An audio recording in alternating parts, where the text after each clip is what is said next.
Listen in because 5x5 training can cause injuries and pain. Our first caller is Andrew from New York. Hey, what's up, Andrew? How can we help you? Hey, guys. Thanks for taking my call today. You got it, man. Yeah. My question for you is regarding intensity. Before I ask, I'll give you a little background. So I've been lifting consistently for about 20 years, but also did quite a bit of running over those years. For the past 3 years, I've stopped running altogether to focus on building muscle. And since focusing on building muscle, I've been running, a number of different programs. And what I'm finding is I'll start each program with moderate intensity in week 1. And then I'll be increasing intensity throughout the program. And by around week 4, I feel like I'm making good progress, but start to feel some pain in my joints.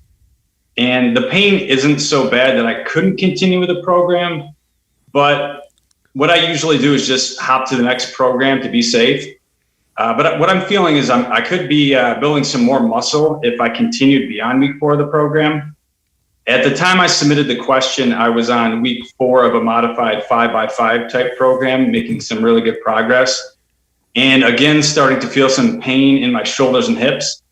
My question for you guys is it normal to start feeling a little bit of moderate pain as you progress throughout a program and build intensity? Or if not, I'd be interested in your recommendation on how to fix this problem. It's a good question. Yeah, so I would use Icy Hot and Bengay a lot. Stupid. Just rub it all over. It's stupid. No, here's the deal. This is actually very common. This is the one. I love 5x5 routines, right? And obviously that looks very similar to our first phase of MAPS Anabolic, but there's a reason why we phase you out of that after 4 weeks. So.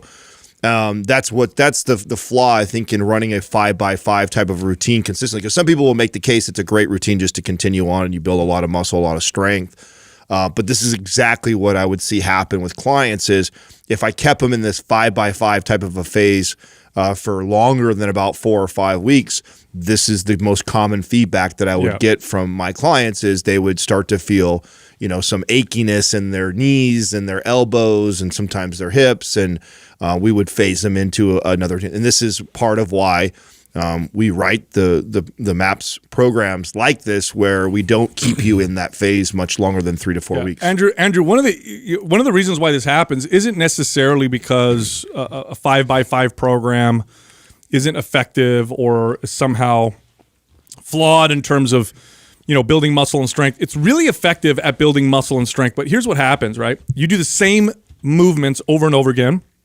So you're limited on your movements. Now, here's the plus side of that. The skill of strength improves tremendously, right? Yeah. So you're doing a lot of squatting, a lot of deadlift, a lot of pressing. You're practicing them often, and you're going to get really strong at them. And because you get really strong at them, you build a lot of muscle. But then the weak links start to show themselves a little bit, and you need to strengthen and work on the supporting structures in order to support this newfound strength and muscle. And so if your technique is off, let's say your technique is off by such a small degree that even a relatively experienced trainer won't necessarily see any issues with your form, even though it looks okay, because it's off just a little bit and you're adding 10 pounds, 15 pounds of lift, and you're doing the same motion repetitively, it starts to add up and you start to feel the pain in the joints and the areas where the stability may be lacking a little bit. So this is one reason why mobility work is so important. Now, I will caution you, don't do mobility work and then stop just because you feel better. When you're feeling the pain, that's already, now you're kind of a little too late. Now you're a little bit behind the 8 ball, and you have to lay off on the intensity, scale down the volume, deload week, do mobility. Now I feel better. Now I can jump back on. It's got to be a part of your regular routine. Otherwise, you're going to keep doing this, 2 steps forward, 2 steps back, types of a situation. So you got, and I know mobility, when we do mobility work and correctional work, we're like, I'm not adding a lot of weight to the bar. I don't seem to be building a lot of muscle.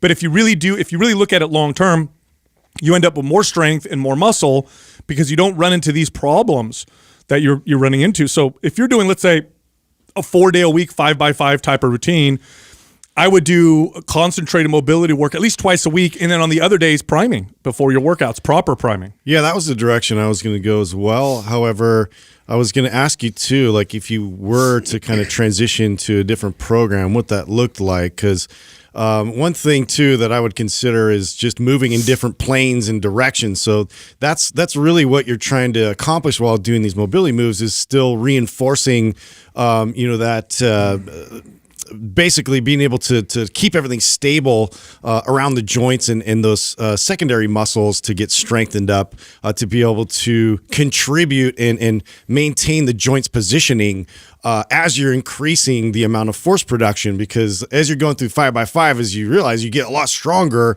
and you get a lot stronger in that direction. But now any little micro angle that pulls you out, whether it's rotationally or whether it's side to side, your body's going to compensate and overcompensate. And then, this is where a lot of injuries result. You guys got to remember that we have this rapidly growing audience, especially on the YouTube channel, of flux of new people that are listening every single day. And this is a perfect opportunity to talk about why we wrote the programs the way we did and in the order that we did. Like a common question is, why not MAPS Anabolic forever, or why not MAPS Aesthetic right after MAPS Anabolic? Like, we wrote them in this order for a reason, for this exact reason right here. So you have somebody who is running a 5x5 type of routine, which is very similar to like a MAPS Anabolic type of philosophy, right? The big lifts, you're mostly in the sagittal plane, right. Incredible foundational program to build muscle and strength and your metabolism.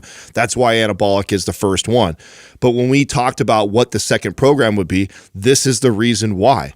Is because, yes, that program is incredible for doing all those things, but then the limiting factor is exactly what we're addressing right now. Totally. Which that is why MAPS Performance is what we thought was the most ideal follow-up program to MAPS Anabolic. Otherwise, you're just going to keep hitting walls. Yeah, Right. and one more thing, Andrew, is that muscles get stronger faster than ligaments and tendons and connective tissue do. Okay, so if you add 30 pounds to a lift, the connective tissue and the ligaments and all the supporting structures don't gain that same strength at the same speed or time. It takes a little bit longer to build that type of strength. So if you're seeing these rapid strength gains and you're not focusing on, good technique, form, mobility, lateral movement, stability, and allowing these connective tissues to kind of catch up a little bit, you'll start to run into a lot of these problems. I love strength with my workouts. I absolutely love it. I run into the exact same problem you're talking about. I would run into this often where, okay, here we go. Squats, I'm getting near my all-time best. Now I'm starting to feel my hip. Or, wow, my deadlift's doing real good. Oh, there goes my SI joint. I'm starting to feel it again. And so unless you want to keep doing this back and forth type of thing, you got to make mobility and a priority, and you got to train in other planes. So I would recommend, Andrew, and I don't know what you're doing now, but if you don't have MAPS Performance, that would be the program I would do 100%. And you're not going to lose gains, by the way. You're going to get more gains because now you're reinforcing a lot of those weak areas. Doug, give the man the program. Does that make sense, Andrew? Do you have MAPS Performance? I do. I picked up the RGB bundle, and I did run Performance earlier this year. I loved it. Is that something I should come back to every now and again? Yes. I would do it after every 2 or 3 month heavy strength muscle building cycle. And then come right back to your strength cycle. Well, I mean, if he's got the RGB, then what's beautiful is I would run it in that order. So it was designed to go red, green, black. So go red, green, black, just over and over again. Yeah, keep running over. And if you're getting tremendous value from performance in the mobility days, this is also why we have the show and why we have the forum, is to help people modify. So if this is like a consistent problem with you, there is nothing that says you can't, when you get into anabolic or aesthetic, take things from the mobility days and build those into the program. Yeah, swap out the trigger sessions or the focus session for mobility days. There's nothing wrong with that. And that a lot of times that's what clients will find, is they got so much value from performance in the mobility days that they're like, Adam, is there anything wrong with me putting that in my trigger days or my focus days on those other programs? I say, absolutely not. That's why we teach it this way, so people can modify it for their lifestyle.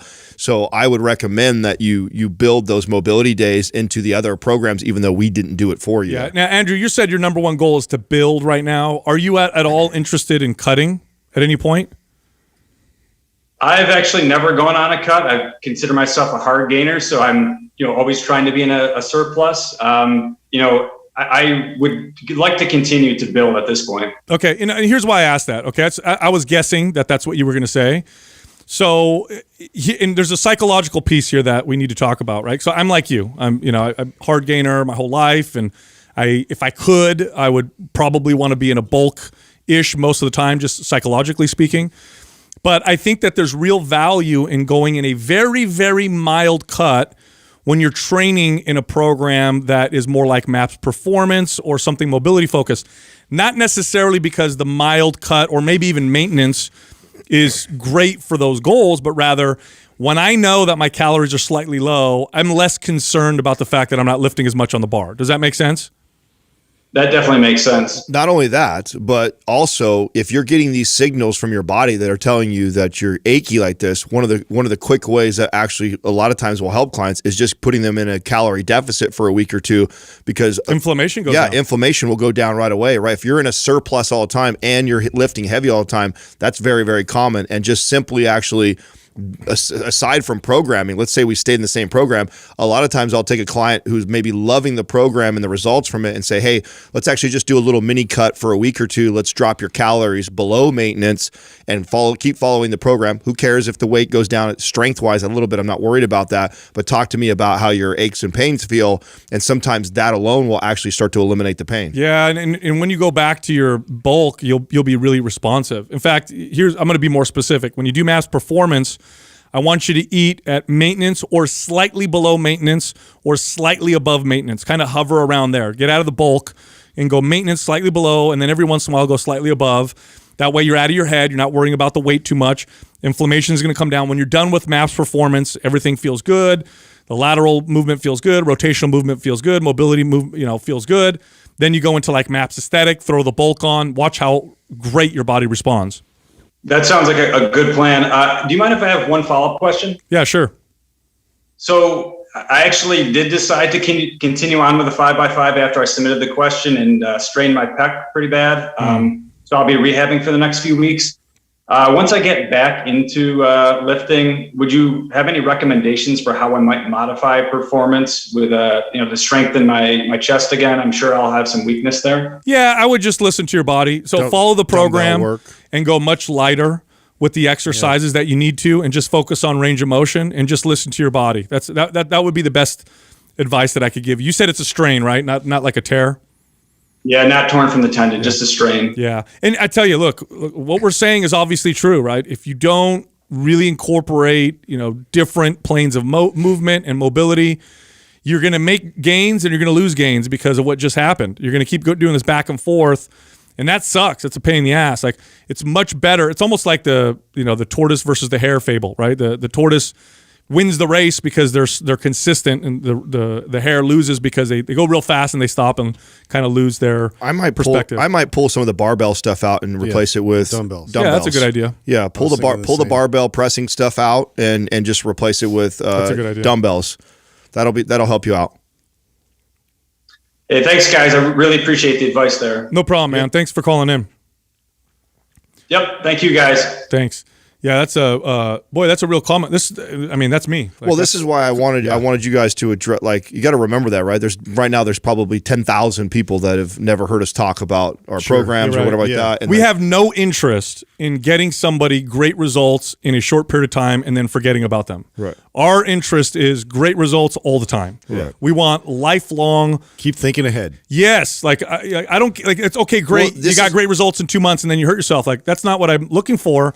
I want people to feel good and move through different planes and continue to progress forever, and really with minimal plateaus or injuries or none would be ideal. Well, you have to know too, like, performance is one of our programs that is grossly underrated.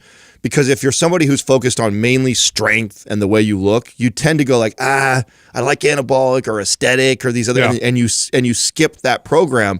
But there is a very specific reason why we made it the second program is because exactly this is because there's a large portion of our clientele that would be pursuing these goals, and they would neglect that type of programming. And we know that's what should be inserted right there for a majority of That's people. what I was gonna say, is it highlights, what's neglected in your current program. And most people that are in the gym, like, just won't, come up with a lot of these type of movements in their routine because it really goes outside of that perspective. Yeah, and I'll tell you, I'll be honest with you. If I had to pick, and this is not true, this is general, right? But if I had to pick one MAPS program, You got to run over and over. that would benefit the majority of the people watching and listening, regardless of their goal: cutting, bulking, looking good.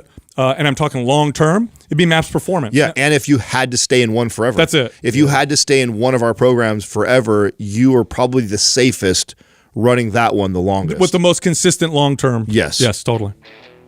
Hey, if you enjoyed that clip, you can find the full episode here, or you can find other clips over here. And be sure to subscribe.